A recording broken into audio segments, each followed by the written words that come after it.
mercato, ce n'est pas juste des signatures, c'est de la stratégie, c'est du poker menteur et parfois c'est de la folie pure. Au programme de cette émission spéciale, on va décrypter le plan machiavélique de Liverpool pour l'attrait Salah. Pourquoi vise-t-il Bradley Barcola pour 2026 ? On va analyser ce changement de cap radical. Ensuite, direction le Brésil avec une histoire hallucinante. West Ham qui se voit réclamer une somme astronomique, on parle de 100 millions de livres pour un attaquant brésilien. Est-ce que le marché est devenu complètement fou ? On fera un gros point sur le Bayern Munich. Entre un Michael Olise courtisé par les plus grands comme le Real Madrid et un Léon Goretzka poussé vers la sortie, l'ambiance est électrique en Bavière. Et bien sûr, on parlera des exigences d'Hansi Flick au Barça, de la Juventus qui flaire un bon coup en Ligue 1 et de la rumeur folle autour de Luis Enrique au PSG. Installez-vous confortablement, prenez de quoi boire et manger, on est parti pour votre grand débrief mercato du jour. C'est parti. Commençons ce tour d'Europe par l'Angleterre et plus précisément les bords de la Mersey. Liverpool. On a une information exclusive qui nous vient de Team Talk et qui concerne l'avenir à très long terme des Reds. Vous le savez, la grande question à Liverpool, c'est qui pour succéder aux légendes ? Le club travaille déjà sur l'horizon 2026 et leur nouvelle priorité porte un nom bien connu en France, Bradley Barcola. Alors analysons ça. Pourquoi Barcola et pourquoi 2026 ? D'abord le contexte. Liverpool pistait Antoine Semenyo, mais les rapports indiquent que Semenyo a une préférence pour Manchester City. Liverpool, qui ne veut pas être le second choix, a donc activé son plan B, qui est en train de devenir un plan A premium. Bradley Barcola au PSG, c'est la vitesse, la percussion, la capacité à éliminer. C'est exactement le profil que Liverpool adore. Imaginez Barcola dans le système de jeu des Reds, avec ses transitions rapides, cette verticalité. Sur le papier, c'est effrayant. En 2026, Barcola aura pris encore plus d'expérience. Si Liverpool pose les bases dès maintenant, c'est pour anticiper un potentiel départ de star offensive ou simplement pour régénérer l'effectif avec de la qualité world class. Dites-moi dans les commentaires, Barcola en première ligue, est-ce que vous pensez qu'il a les épaules pour devenir une légende à Anfield ? C'est un pari audacieux, mais Liverpool se trompe rarement sur le marché. Restons en Angleterre, mais passons à une histoire beaucoup plus loufoque. Direction Londres avec West Ham. Les Hammers cherchaient un attaquant pour janvier. Ils ont jeté leur lévolu sur Caio Jorge, qui joue actuellement à Cruzeiro.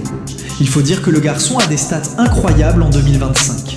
46 matchs, 26 buts, 9 passes décisives. C'est une machine. West Ham, confiant, ouvre les négociations. Et là, douche froide. Non, douche glacée. Cruzeiro répond « Ok, vous le voulez ? C'est 100 millions de livres sterling. » Oui, vous avez bien entendu. Plus de 115 millions d'euros. Au début, les dirigeants de West Ham ont cru à une blague, un trait d'humour brésilien. Mais non, Cruzeiro est sérieux. Pourquoi ? Parce qu'ils ne veulent pas vendre. C'est ce qu'on appelle un prix dissuasif. Évidemment, West Ham a quitté la table des négociations immédiatement. Mais cette anecdote nous montre une chose intéressante sur le marché actuel. Les clubs sud-américains, conscients de la richesse de la Première Ligue, n'hésitent plus à demander des sommes lunaires pour protéger leurs talents. Caio Jorge restera donc au Brésil pour l'instant, à moins qu'un club ne perde la tête. Et pour finir sur la Première Ligue, un petit mot sur Manchester United. Il se murmure que les scouts des Red Devils sont tombés sous le charme d'un milieu de terrain espagnol. Le nom n'a pas encore filtré, ce qui est rare à notre époque. Mais quand United est sérieusement impressionné, généralement une offre suit dans les semaines à venir. On va surveiller ça de très près pour vous sur Mercato News Live. On traverse la Manche pour atterrir en Allemagne. Le Bayern Munich est au cœur de toutes les discussions aujourd'hui, et il y a deux dossiers majeurs qui s'opposent. D'un côté, on a la nouvelle star, Michael Olise. L'ailier français a mis tout le monde d'accord en Bundesliga, à tel point que les deux géants absolus du football mondial, le Real Madrid et Manchester City, sont venus au renseignement. Mais la réponse du Bayern a été ferme, autoritaire, typique du géant bavarois. Il est intransférable. Selon CF Bayern, le club a fait savoir qu'il ne lâcherait Olise que contre une offre record mondiale. Qu'est-ce que ça veut dire ? Ça veut dire qu'il faudrait probablement dépasser les 222 millions de Neymar pour les faire réfléchir. C'est un message fort envoyé à l'Europe. Le Bayern n'est plus un club vendeur pour ses pépites. Ils veulent construire autour d'Olise. Pour le Real et City, le message est clair. Passez votre chemin ou sortez le chéquier du siècle. De l'autre côté du spectre, on a le cas Léon Goretzka.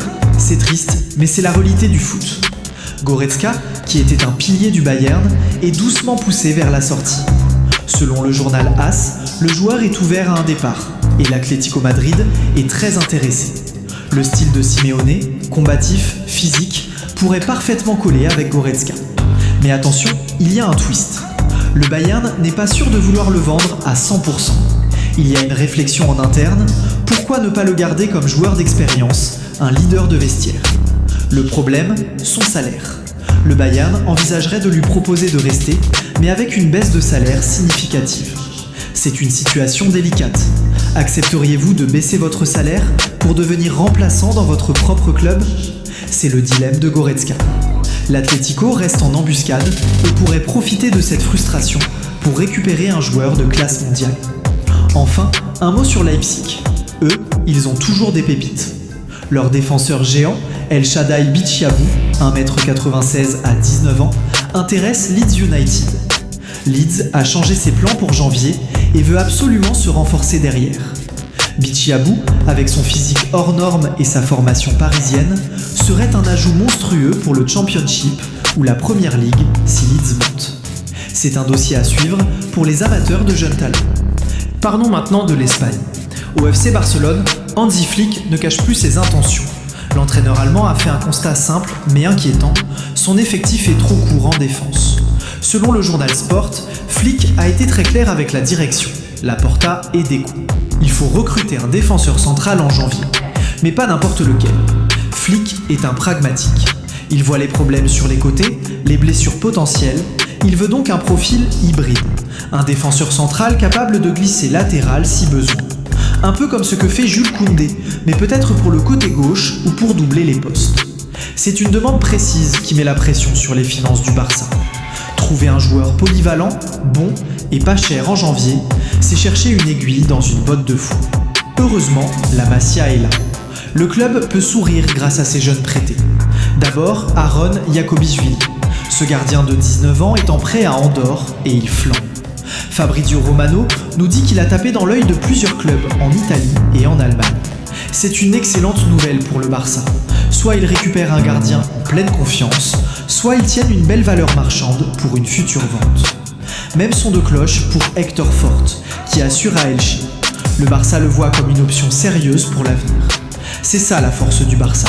Quand ils ne peuvent pas acheter, ils fabriquent. Un petit détour par Madrid pour l'Atlético.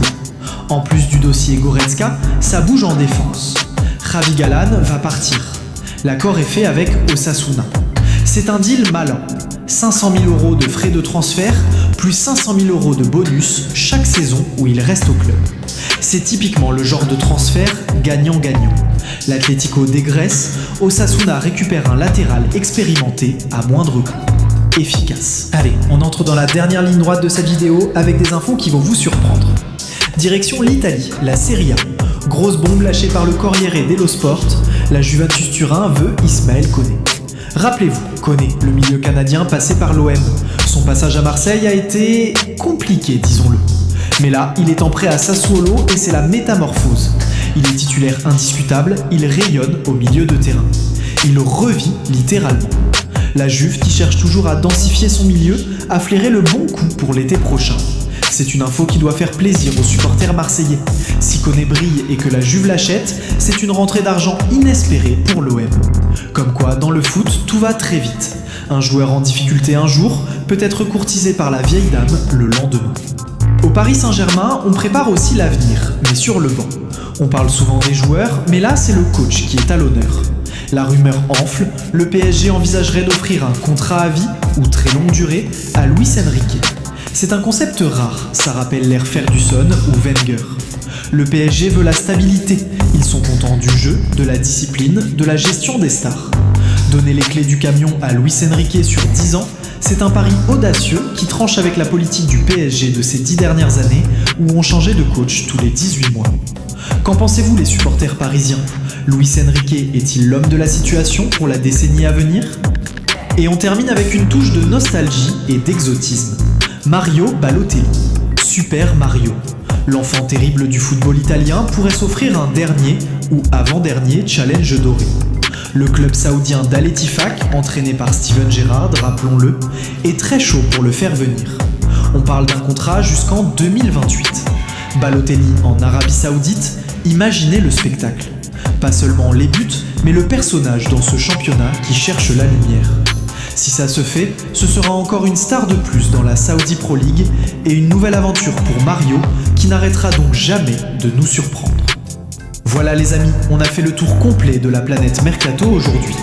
On a vu que Liverpool prépare déjà 2026, que le Bayern verrouille ses stars à double tour, que le Barça cherche désespérément un défenseur et que Mario Balotelli est inépuisable.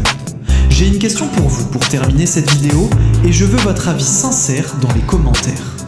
Entre Michael Olise au Bayern et Bradley Barcola au PSG, quel ailier français a selon vous le plus gros potentiel pour devenir le futur Ballon d'Or ? Est-ce que le Bayern a raison de refuser des offres records pour Olise ? N'hésitez pas à débattre dans l'espace commentaire, je lirai vos réponses. Si vous avez aimé ce format plus long, plus détaillé, faites-le moi savoir avec un gros pouce bleu, ça aide énormément la chaîne à grandir.